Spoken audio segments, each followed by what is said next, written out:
Welcome to the Salmon Runs YouTube. Enjoy the video. In this video, I will explain how to play the Oni on console. First, understand the Oni's core ability, Yamauka's Wrath. As the Oni, your goal is to injure survivors, causing them to drop blood orbs.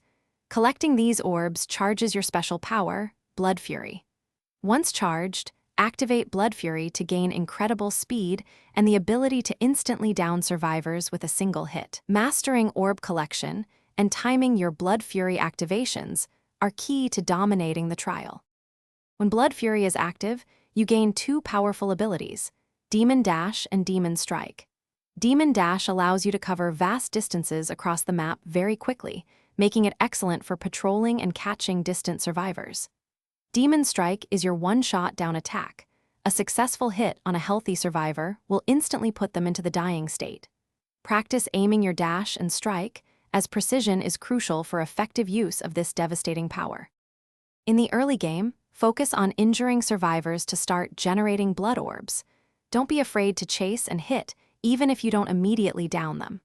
Remember, every injured survivor is a potential source of orbs.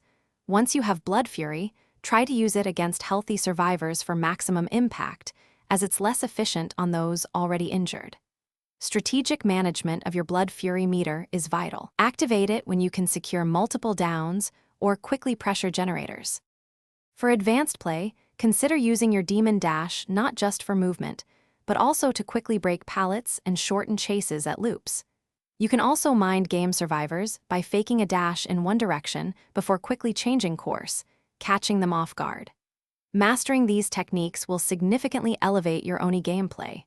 Remember to check the description for a link to those fantastic leak-proof meal prep containers, as well as other great deals to help you out. Thanks for watching. Consider subscribing if we helped you.